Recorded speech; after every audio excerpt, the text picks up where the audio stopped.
নারী ও মানুষ, নর ও মানুষ, সৃষ্টি মহান স্রষ্টার।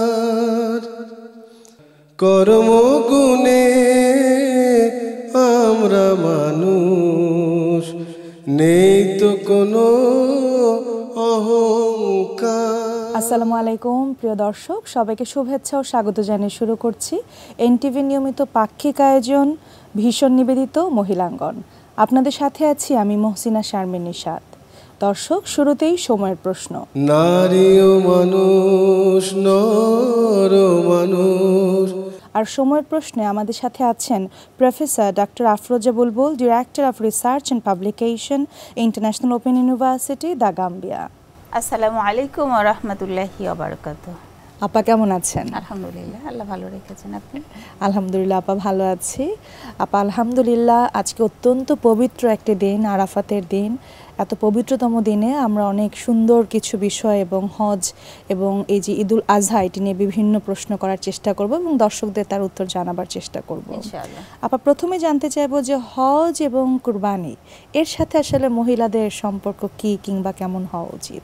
সুবহানাল্লাহ, খুবই গুরুত্বপূর্ণ এবং তাৎপর্যপূর্ণ একটা প্রশ্ন আমি বলবো। সেটা হচ্ছে হজ এবং কোরবানিতে যেই কাজগুলো করা হয়ে থাকে, আমরা যদি দেখি যে সেখানে যে ইভেন্টগুলো হয়, যে আনুষ্ঠানিকতা সম্পন্ন হয় হজের সময়, এবং যেই কারণে কোরবানিটা এখন আমরা যে পদ্ধতিতে করে থাকি, সেখানে ইব্রাহিম আলাইহিস সালামের পরিবারের একটা খুব গুরুত্ববহ কিছু ঘটনা আছে। জি। তার মধ্যে একটা আমরা দেখেছি যে তাওয়াফ করা, যেটা কাবা ঘর তাওয়াফ করা হজের একটা অংশ। তো সেখানে এই কাবা ঘর যারা তৈরি করলেন প্রথম, আমরা জানি যে নূহ আলাইহিস সালামের সময় যে প্লাবন হয় তখন কাবা ঘর উঠে গিয়েছিল, কিন্তু ভিত্তিটা ছিল। ইব্রাহিম আলাইহিস সালামকে আল্লাহ রাব্বুল আলামিন আদেশ করলেন তার পুত্র যিনি ছিলেন ইসমাইল আলাইহিস সালামকে সাথে নিয়ে এই ঘরটাকে পুনর্নির্মাণ করার জন্য, এবং আদম আলাইহিস সালাম যে ঘরটা প্রথম তৈরি করেছেন, এটা হচ্ছে সেটা যেটা কোরআনে আছে যে প্রথম ইবাদতের গৃহ তৈরি হয়েছিল বাক্কা বা মক্কাতে। তারপরে জিবরিল আলাইহিস সালাম তাকে দেখিয়ে দিলেন ইব্রাহিম আলাইহিস সালামকে যে কোথায় আছে এবং কিভাবে তৈরি করতে হবে, ভিত্তিটা কোথায়। ওনারা তৈরি করলেন। এই যে তাওয়াফ করা, প্রথম যারা তাওয়াফ করেছিলেন এই ফ্যামিলির এই তিনজন, তার মধ্যে কিন্তু মা হাজরাও ছিলেন, একজন নারী। এরপরে যখন সাই আমরা করি, সাফা এবং মারোয়ার মধ্যে সাই করা, এখানেও একজন নারী করেছিলেন, যিনি হচ্ছেন মা হাজরা। তার ছোট বাচ্চাকে রেখে উনি সাফা এবং মারোয়ার মধ্যে দৌড়াদৌড়ি করেছিলেন পানির খোঁজে, সন্তানের জন্য ব্যাকুল হয়ে। এরপরে যে কোরবানিটা করা হয়, যে আমরা পশু জবাই করি, সুবহানাল্লাহ, এই মা তার কলিজার টুকরাকে তার হাজব্যান্ডের বা পুত্রের বাবার হাতে তুলে দিলেন। কেন? আল্লাহকে সন্তুষ্ট করার জন্য তারা নিজেদের প্রাণপ্রিয় পুত্রকে কোরবানি করে দিলেন। তো এটার জন্য মা কিন্তু প্রথম ঘর থেকে ছেড়ে দিয়েছেন, তাকে রেডি করে দিয়েছেন, গোসল করিয়ে উত্তম পোশাক পরিয়ে সুগন্ধি মাখিয়ে দিয়ে দিয়েছেন বাবার সাথে। বাবা তো পরে যে একটা পাহাড়ে যে তাকে জবাই করেছেন। তো এখানে যে মানে কোরবানি করতে চেয়েছেন, মানে আল্লাহ তাআলা তো আর সেই পর্যন্ত না, কোরবানি উনি করেও দিয়েছেন, উনি জবাইও করেছেন, কিন্তু জবাই হয়েছে দুম্বা। সুবহানাল্লাহ, আল্লাহর কুদরতে ছেলেকে আল্লাহ বাঁচিয়ে দিয়েছেন এবং একটা পশুকে ওখানে রেখে দিয়েছেন। তার পরবর্তী থেকে মানে মানুষদের জন্য যেটা করণীয় সেটা হচ্ছে আল্লাহকে সন্তুষ্ট করার জন্য পশুকে কোরবানি করা, নিজের সন্তানকে না। তো যাই হোক না কেন, এখানে কিন্তু একজন মা, ঠিক আছে? তাহলে হজ এবং কোরবানির সাথে প্রত্যক্ষভাবে একজন নারী বা একজন মহিলা এখানে কিন্তু জড়িত। সুতরাং আমাদেরকেও যেটা মাথায় রাখতে হবে সেটা হচ্ছে, আমরা মহিলারা আমাদের প্রত্যেকটা ইবাদা শুধুমাত্র আল্লাহকে সন্তুষ্ট করার জন্য করতে হবে। এবং হজ যাদের জন্য সামর্থ্য আছে, আল্লাহ যাদেরকে আর্থিক এবং শারীরিকভাবে সামর্থ্য দিয়েছেন, তাদের জন্য হজ করা ফরজ একবার। আর কোরবানি যখন যাদের উপরে ওয়াজিব হবে, তাদেরকে অবশ্যই কোরবানিও করতে হবে। সুতরাং এটার যে হুকুম আহকামগুলো আছে, ফরজ, ওয়াজিব, মুস্তাহাব যেগুলো আছে, এই রোকনগুলো পুরাপুরি পালন করে, একজন ছেলে যেমন পালন করবে, একজন মেয়েকেও ঠিক সেভাবে পালন করে এই ইবাদাগুলো সম্পন্ন করতে হবে। এখানে মানে মহিলা হিসেবে পার পেয়ে যাওয়ার বা ছাড় পেয়ে যাওয়ার কিন্তু কোনো সুযোগ নেই আমাদের। জি আপা, ঠিক যেটি বলছিলাম, সুবহানাল্লাহ, আজকে হলো সেই মহান আরাফাতের দিন। তো আজকের দিনে আসলে আপা আমাদের সকলের করণীয় কি? বা আমরা কি ধরনের ইবাদত করতে পারি? জি আলহামদুলিল্লাহ, যে এমন একটা দিন মানে আল্লাহর কাছে একটা রাত আছে যেটা হচ্ছে হাজার মাসের চেয়ে শ্রেষ্ঠ রাত, সেটাকে বলা হয় লাইলাতুল কদর। জি। আর একটা দিন আছে যেই দিনটা হচ্ছে সারা বছরের সবগুলো দিনের মধ্যে শ্রেষ্ঠতম দিন, সেটা হচ্ছে ইয়াউমুল আরাফা।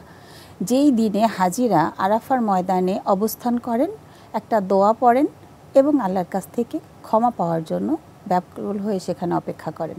দোয়াটা হচ্ছে লা ইলাহা ইল্লাল্লাহ ওয়াহদাহু লা শারিকা লাহ লাহুল মুলক ওয়া লাহুল হামদ ওয়া হুয়া আলা কুল্লি শাইইন কাদির। এবং আল্লাহ রাসূল সাল্লাল্লাহু আলাইহি সাল্লাম বলেছেন যে আমি আশা করি যারা ইয়াউমুল আরাফাতে রোজা পালন করবে তাদের অতীতের 1 বছর এবং ভবিষ্যতের 1 বছরের সব সগীরা গুনাহ আল্লাহ রাব্বুল আলামিন মাফ করে দিবেন। সুবহানাল্লাহ। এটা খুবই তাৎপর্যপূর্ণ একটা দিন এবং এই দিনে এত বেশি সংখ্যক মানুষকে আল্লাহ রাব্বুল আলামিন ক্ষমা করে দেন যে পৃথিবীর অন্য মানে বছরের অন্য কোনো সময়ে এটা হয় না। এই জন্য শয়তান খুবই বিচলিত থাকে এই দিনে, খুব কষ্টের মধ্যে থাকে। এবং সেই জন্য আমাদের করণীয় হচ্ছে এই দিনে যাদের পক্ষে সম্ভব রোজা পালন করা এবং সাথে সাথে নফল ইবাদা যত কোরআন তিলাওয়াত করা যায়, অধ্যয়ন করা যায়, সাদাকা করা যায়, নামাজ পড়া যায়, এগুলো যত ভালো কাজ বেশি বেশি করা যায় এগুলো করা। তো রোজাটা কিন্তু খুবই গুরুত্বপূর্ণ একটা বিষয়। সেটা নিয়ে আমাদের কিছু মহলের মধ্যে বা আমাদের স্কলার যারা আছেন তাদের মধ্যে একটু মতপার্থক্য থাকে। আল্লাহ রাসূল সাল্লাল্লাহু আলাইহি সাল্লাম বলেছেন ইয়াউমুল আরাফা, আরাফার দিন অর্থাৎ যেই দিনে হাজিরা সেখানে অবস্থান করেন। জিলহজ মাসের কাউন্টিংয়ে সেটা হচ্ছে জিলহজ মাসের 9 তারিখ হয়। তো এটা কেউ বলার চেষ্টা করেন যে এটা তো আরবে 9 তারিখ একদিন, আমাদের এই কয়েকটা দেশ আছে এখানে হচ্ছে আরেক দিন, এবং সময়ের কাউন্টিংও যদি হয় সেটা আবার একটু ডিফারেন্ট হয়। জি আপা। তো কথা হচ্ছে যে যদিও জিলহজের 9 তারিখ হয় তাহলেও যেহেতু ইয়াউমুল আরাফা বলেছেন যেদিন হাজিরা সেখানে অবস্থান করেন, এই দিনটাকে ইয়াউমুল আরাফা হিসাবে ধরে নেওয়াই বেশি ভালো বা উত্তম। আপনার একটু অন্য প্রসঙ্গে যাই, সেটি হচ্ছে যে আমরা সকলেই কুরবানির জন্য প্রস্তুতি নিচ্ছি। তো সেই জায়গা থেকে মহিলাদের জন্য বা যারা নারীরা আছেন, নারী বোনরা আছেন, তাদের জন্য আসলে কুরবানির বিধান কীরকম? আচ্ছা, এটা কিন্তু খুবই গুরুত্বপূর্ণ এবং আমাদের মধ্যে একটা ধারণা আছে যে পরিবারের কর্তা ব্যক্তি যদি একটা কোরবানি দিয়ে দেন তাহলে পরিবারের সবার কোরবানি আদায় হয়ে যাবে। এটা 2টা হাদিস আছে। একটা হচ্ছে যে বলা হয়েছে যে পরিবারের পক্ষ থেকে যে কেউ একজন দিয়ে দিবে তাহলে পুরো পরিবারের পক্ষ থেকে কোরবানিটা আদায় হয়ে যাবে। আরেকটা হাদিস হচ্ছে যারা সামর্থ্যবান, প্রত্যেক সামর্থ্যবানের উপরেই কোরবানি করাটা ওয়াজিব। সুতরাং কোন জায়গা পরিবার প্রধান দিলে হবে আর কোন জায়গা দিলে হবে না, পরিবার প্রধান যদি হন যে একমাত্র উপার্জনক্ষম ব্যক্তি আর বাকিরা কেউ উপার্জন করে না, তাহলে উনি যে একটা পশু কোরবানি করেন তাহলে পরিবারের সকল সদস্যের পক্ষ থেকে উনি একটা দিয়ে দিলেন, এটা সবার জন্য আদায় হয়ে যাবে। আর যদি পরিবারের অন্যান্য ব্যক্তিরাও ওই রকম নিসাব পরিমাণ সম্পদের অধিকারী থাকেন এবং তাদের নিজস্ব ইনকাম থাকে, তাহলে যারাই সামর্থ্যবান হবে, যাদেরই নিসাব পরিমাণ অর্থ থাকবে ওই মানে ঈদের দিনগুলোতে, তাহলে তাদের জন্যই এই কোরবানি করাটা ওয়াজিব হবে। সেক্ষেত্রে একজন নারী যদি এটার মধ্যে পড়ে তাহলে তার জন্য সেটা, সে যদি স্বাবলম্বী হয়, তার যদি আর্থিক সামর্থ্য থাকে এবং নিসাব পরিমাণ সম্পদের অধিকারী হন এবং তার কাছে তরল অর্থ থাকে এবং অন্যান্য রেসপন্সিবিলিটি তার নাই, তাহলে তার জন্য একই বিধান যে যেহেতু সামর্থ্যবান, আল্লাহ তাকে সামর্থ্য দিয়েছেন, সুতরাং নারী হলেও তার উপরে কোরবানি করাটা ওয়াজিব। জি আপা, অবশ্যই। আপা, ঈদের দিন অর্থাৎ ঈদুল আজহার দিন আমাদের সকল নারীদের করণীয় কি? কারণ আমরা স্বাভাবিকভাবে দেখতে পাই যে সকলেই আসলে কুরবানির মাংস বিতরণ, সেটি রেডি করা নিয়ে সকলে অনেক বিভিন্ন রকমের ব্যস্ত থাকেন, বিভিন্ন রকমের মেনু নেই না? জি আপা, আসলে ওই দিনে আসলে কি ধরনের কাজ আমাদের ইসলাম প্রেসক্রাইব করে করার জন্য? এটা আসলে আমরা ঈদ মানে তো আনন্দ বুঝি, কিন্তু আল্লাহর পক্ষ থেকে যেই দিনে সবাইকে দাওয়াত দেওয়া হয়েছে এটা হচ্ছে একটা ঈদের দিন, 2টা ঈদের দিন। তার মধ্যে কোরবানির ঈদের দিন একটা পড়ছে যেটা ঈদুল আজহা, পশু জবাই করে সেই গোস্তটাকে বিতরণ করা, নিজেরা খাও। আল্লাহ রাব্বুল আলামিন সূরা হাজর 28 নম্বর আয়াতে বলছে যে তোমরা নিজেরা খাবে, তারপর আত্মীয় স্বজন পরিবার পরিজনকে দিবে এবং অভাবী এবং সাহায্য প্রার্থী যারা আছে তাদেরকে দিবে। তাহলে সবাইকেই দিতে হবে, কেউ কিন্তু এখান থেকে বাদ যাচ্ছে না। ধনী গরিব এখানে কোনো ইয়া নাই যে শুধু গরিবরা পাবে, যেমন জাকাতটা শুধু গরিবরা পাবে, ধনীরা পাবে না, এখানে কিন্তু সেটা না। কারণ কোরবানির গোস্তটা হচ্ছে আল্লাহর পক্ষ থেকে গিফট। জি, যার জন্য কোরবানি ওয়াজিব, সে পশুটাকে আল্লাহর ওয়াস্তে কোরবানি করে দিয়েছে। জি, এখন পশুটা হচ্ছে আল্লাহর। জি। আল্লাহ গোস্তটাকে দিলেন, যখন তুমি খাও, আমি এটা নিলাম, তুমি খাও এবং এদের মধ্যে বিতরণ করো। সুতরাং সেই বিতরণের ক্ষেত্রে একজন নারী কিন্তু অনেক গুরুত্বপূর্ণ ভূমিকা পালন করতে পারে। সেটা হচ্ছে তার কাছে যেটা আসবে সেখান থেকে উনি দেখবেন পরিবারের প্রয়োজন অনুযায়ী কতটুকু উনি রাখবেন এবং কতটুকু অন্যদেরকে বিলিয়ে দিবেন, এবং তাদেরও প্রয়োজন অনুপাতে যাতে দেওয়া হয়। এমন আমরা অনেক সময় দেখি যে অল্প কিছু সংখ্যক অল্প একটু গোস্ত আমরা অন্যদেরকে দিই, যেটা হয়তো তার ফ্যামিলিতে হয়তো 5 জন মেম্বার আছে, সবার হবে না এরকম। সুতরাং আমার কাছে যদি থাকে পর্যাপ্ত পরিমাণ, তাহলে তার প্রয়োজন অনুসারে ওই অনুযায়ী কিন্তু আমাকে তাকে দিতে হবে। এটা মাথায় রাখতে হবে। আরেকটা হচ্ছে যে খাবার দাবার প্রিপারেশনের ক্ষেত্রে হেলথের দিকটা একটু সচেতন হতে হবে, যে হেলদি ফুড যেন হয়। আমার তৈরি করা খাবার খেয়ে যেন আমার অন্যান্যরা অসুস্থ হয়ে না যায়। আরেকটা হচ্ছে যে এই ঈদের দিনের কাজকর্ম করতে যে বেসিক যে ইবাদাগুলো আছে, এটা যেন আবার নষ্ট না হয়ে যায়, যে নামাজের সময় কখন থেকে কখন চলে যাচ্ছে হুঁশ থাকে না, আবার এত কাজ করছে পর্দার কোনো নাই, খেয়াল নাই। আবার নিজেকেও খেয়াল রাখতে হবে যে কাজের মধ্যে ডুবে নিজের ফরজ ইবাদাগুলো যেন ছুটে না যায়। ইনশাআল্লাহ আপা, আপনাকে অনেক অনেক ধন্যবাদ এত গুরুত্বপূর্ণ প্রশ্নের উত্তরগুলো এই সময় সকলকে জানাবার জন্য। ধন্যবাদ আপনাকে এবং সকল দর্শককে ধন্যবাদ। আমাদের এখনকার আয়োজন জীবন পরিক্রমা, যেখানে আমরা জীবনের সাথে ওতপ্রোতভাবে জড়িত বিভিন্ন বিষয়গুলো নিয়ে কথা বলে থাকি। আমাদের সাথে আছেন প্রফেসর ডক্টর সালমা আইনি, বিশিষ্ট শিক্ষক এবং লেখক। আসসালামু আলাইকুম রহমতুল্লাহি ওয়া বারাকাতুহু। আপা কেমন আছেন? আলহামদুলিল্লাহ ভালো আছি, আপনি কেমন আছেন? আলহামদুলিল্লাহ আপা ভালো আছি।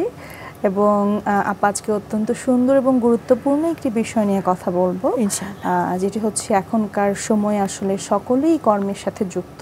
তো সেই জায়গা থেকে কর্মজীবন এবং ইসলামে আসলে কিভাবে সুন্দরভাবে একটি মিশ্রণ ঘটিয়ে দুনিয়া এবং আখিরার জন্য আসলে জীবন পরিচালনা করা যায়, সেটা নিয়ে ইনশাআল্লাহ আমরা কথা বলবো।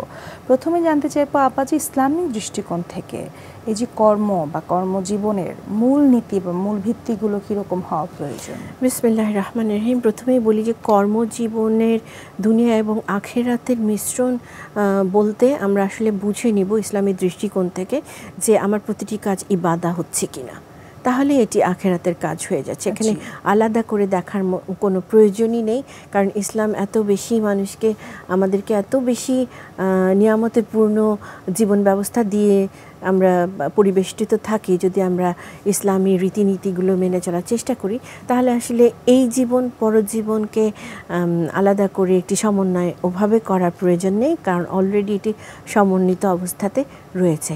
এখন আপনার প্রশ্নটি ছিল আসলে ইসলামিক কর্মনীতির মূল স্তম্ভগুলো কী কী। ইসলামী যেহেতু শব্দটি চলে আসছে, তাহলে আমরা 4টি বিষয় এখানে একটু লক্ষ্য করি: সততা, কঠোর পরিশ্রম, দায়িত্বশীলতা এবং আল্লাহর প্রতি আস্থা। তাহলে এখন ইসলামী শব্দটি দিয়ে এটিকে খুব পরিষ্কারভাবে ডিফাইন করা যাবে। সততা, আমি যেই কাজটি করব এটি সততার সাথে, এটি ইসলামিক দৃষ্টিকোণ থেকে সততা, তার মানে আমার ইন্টিগ্রিটি, আমার অনেস্টি, এটি ইসলাম সম্মত হচ্ছে কিনা, তার মানে আমার কাজটি ইসলাম সম্মত কিনা, এটি আল্লাহ তাআলার চোখে অ্যাপ্রুভড কিনা। কাজটি যদি অ্যাপ্রুভড না হয়, তাহলে যত সততার সাথেই করা হোক না কেন, এটি ইসলামিক দৃষ্টিকোণ থেকে আর সৎ হচ্ছে না।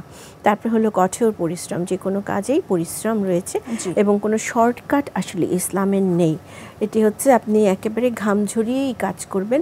আবারও এটি নির্ভর করবে যে আপনার কাজটি কী। কাজটি যদি হয় ইসলামের শরিয়াত বা ইসলামের বিরুদ্ধে যাচ্ছে কাজটি, কিন্তু সেই কাজটি করতে আপনাকে 24 ঘন্টা খাটতে হচ্ছে, আপনাকে প্রচণ্ড রকম ব্যস্ত হতে হচ্ছে, আপনি ঘুমোতে পারছেন না এবং সেই কাজটির জন্য আপনার শারীরিক পরিশ্রম দিতে হচ্ছে, মানসিক পরিশ্রম দিতে হচ্ছে, কিন্তু ওখানে যদি আপনার আত্মিক পরিশ্রমের ব্যাপারটি না থাকে, বুঝে নিতে হবে এখানে ইসলামিক কোনো ঘটনা ঘটছে না।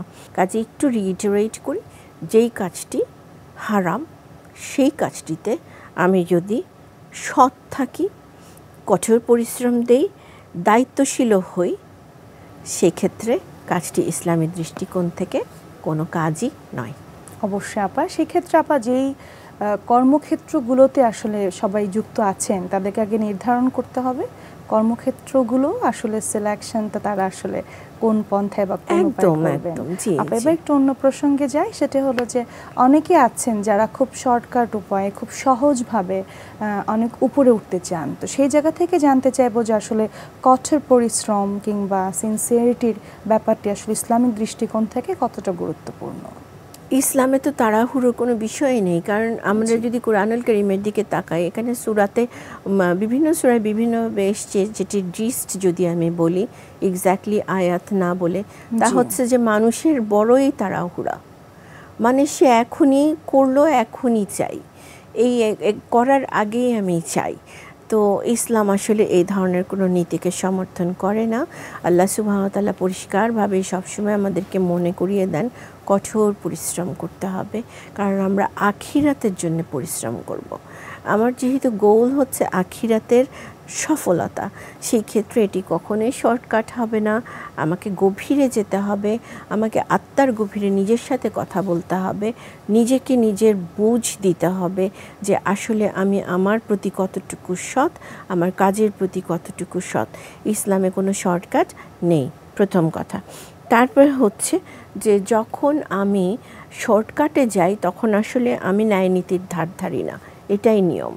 তখন আমি অন্যকে অপবাদ দিয়ে হোক, অন্যের হক নষ্ট করে হোক, আমার যেটা পাওনা না সেটি পাওয়ার জন্য এমন কোনো পথ নেই যেটি কিনা মানুষ বেছে নেয় না। তখন তার মধ্যে ন্যায় অন্যায়বোধ একেবারেই চলে যায়।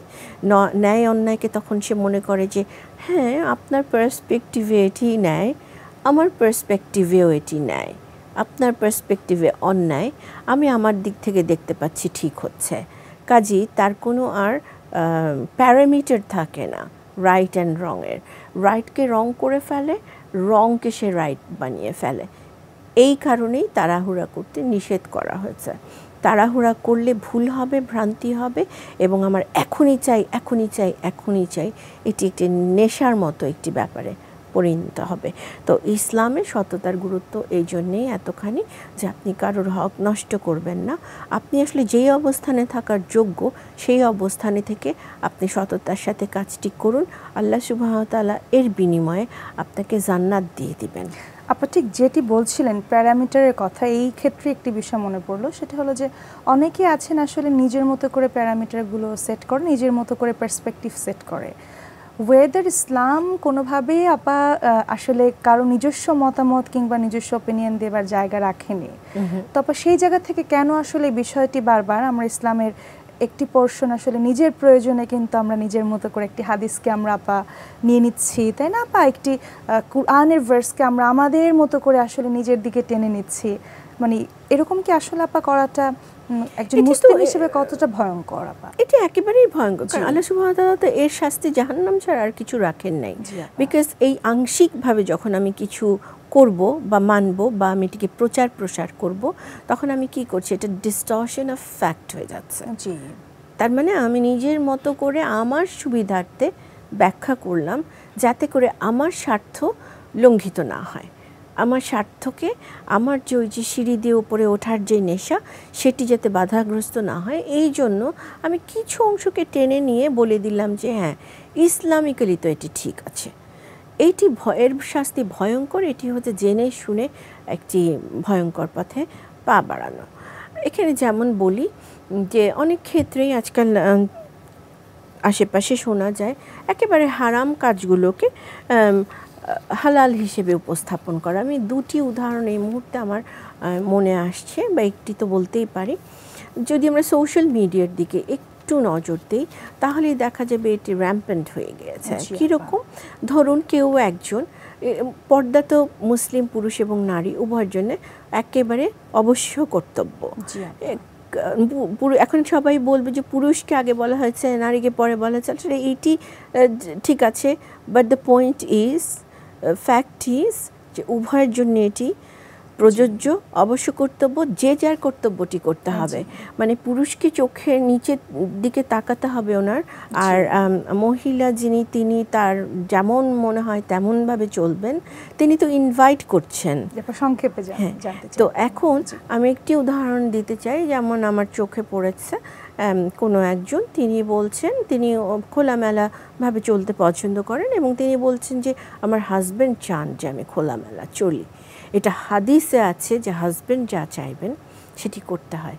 এতে ভয়ঙ্কর প্রচারণা, কেননা অবশ্য আবার ফেরাউনের উদাহরণ আছে আপা। হ্যাঁ, এটি ভয়ঙ্কর প্রচারণা, কারণ একজন মহিলা হাজব্যান্ডের সামনে তিনি সুন্দর থাকবেন, যার যেভাবে তিনি হাজব্যান্ড তো তারা দুজনার পরিপূরক।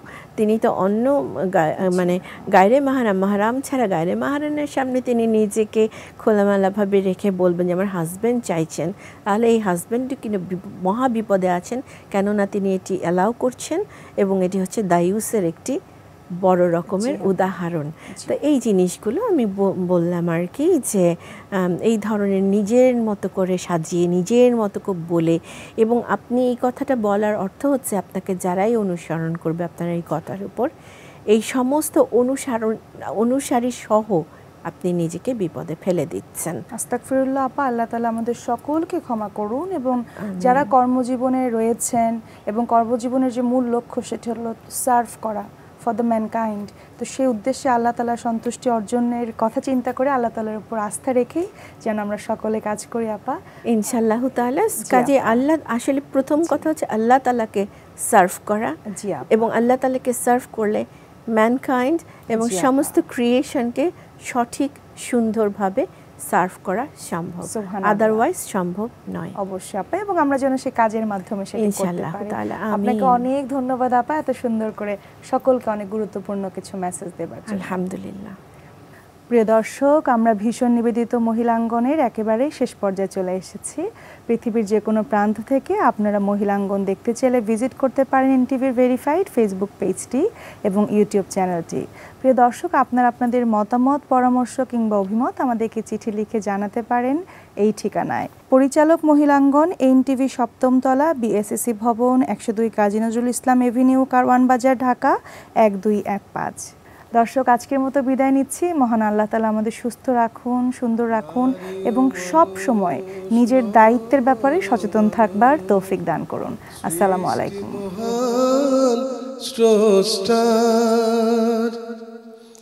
কর্মগুণে আমরা মানুষ, নেই তো কোনো